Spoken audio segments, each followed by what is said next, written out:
An Eastern Cape school principal accused of child abuse has been granted bail of 2,500 rand in the Tsolo Magistrate's Court. The 49-year-old Lubeko Mgandela was arrested on Monday for allegedly coercing an 11-year-old learner to strip down and enter a pit-latrine to retrieve his cell phone, which had fallen in.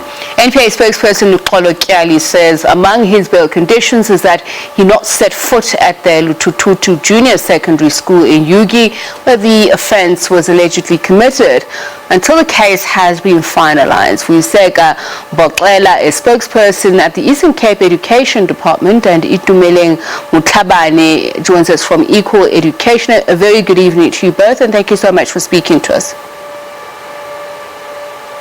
Thank you very much, Sepang. Good afternoon to you and the viewers also. All right, let me start with you, Ms. Mboxela. How far are the investigations into this incident? And apart from his suspension, is the department thinking of taking any further action itself? Thank you very much, Sepang. One, I can confirm that on the 8th of April, the perpetrator will be appearing before the DC of the department, and on the 14th of April also the perpetrator will be expected to appear in court. And also I can confirm that the leadership of the institution, from provincial office in the section of labor relations and also the district management, has been back and forth in meeting the school and also the parents that of the kids. And also I can confirm, maybe to say, in respective to what we have communicated earlier on, the MEC couldn't really go to Jogabi today because of an intergovernmental program that is convened by the Premier. But I can also make an indication that... Can I ask this, Ms. Mboxela, is this the first incident of its kind, as in act of cruelty, that this principal has ever faced, or is he someone who is a repeat offender of such acts? In actual fact, it's beyond that, especially in a country like South Africa. It's something that is beyond the word cruelty. It's an inhuman act, that which even the MEC has expressed a disbelief that an old person that is tasked with a responsibility to be principal of a particular school can do or can be accused of having done that. That is why the MEC has said this process must be spearheaded very fast, and all the other organs of state, which include the South African Council of Educators, have shown their interest in being participants. Let me ask Ms. Motlhabane to now respond from Equal Education's perspective. You have campaigned on behalf of many learners who have fallen victim to falling into pit-latrine and dying as a result of. So this incident is absolutely inconceivable, how someone can force a child to go into a pit-latrine and retrieve his cell phone. Asking him to strip down, it seems to me like a premeditated act. Have you done any research on the school and the principal? Is he somebody who's done these kind of things before? Ms. Motlhabane? My apologies. I think we're experiencing network issues. It is a rural province. May you please repeat your question? Okay, so your views about this particular incident, that the principal can ask a learner to climb into a pit-latrine to retrieve a cell phone. Is he known for these kinds of acts of cruelty? Is he a first offender? What research have you done on the school and the principal himself?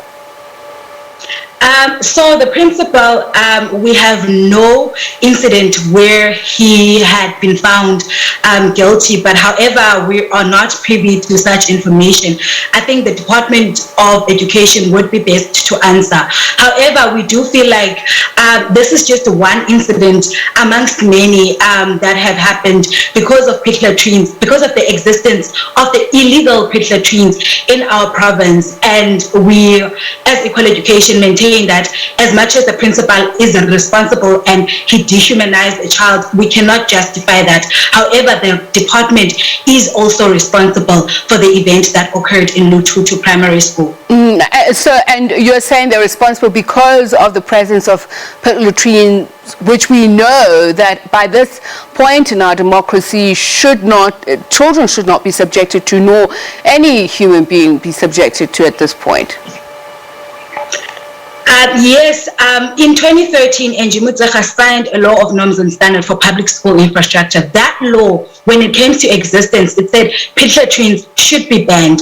And our understanding is that by 2016, in the first deadline, they should be one of the first things to have been eradicated. And we think that just last week, it was the 3rd anniversary of the death of Lumkamketwa. And in that situation, we couldn't there was no principal that we could blame, but holistically the department for failing to make sure that they abide by the law that was signed by the Minister of Basic Education herself. Ms. Mboxela, how do you respond to that? Is that not an indictment on the Department of Education in the Eastern Cape?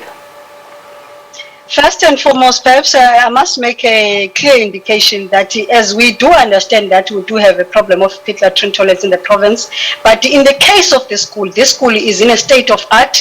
School has got good ablution system, and in the information that we've given to your producer, Promise, he can show you that she can show you that this is one of the schools that is best in the province. School that has just been nearly built in 2012, and again, it remains a commitment of the department to deliver a good infrastructure in the form of school. So, what are you saying, that there is no pit-latrine at the school? There are ablution system in that school, and they are from a school that was built in 2012. What are you saying, Ms. Mboxela? You seem to be saying that this is a state-of-the-art school. If that is the case, are you denying the presence of a pit-latrine at the school, which the child was forced to climb into? The point that I'm raising is that whilst we understand the pit-latrine problems in the province, which even the department is trying by all means to address them, I'm saying in the case of this school, the toilets that are being used in that school are not a toilets that can just have a kid sinking in.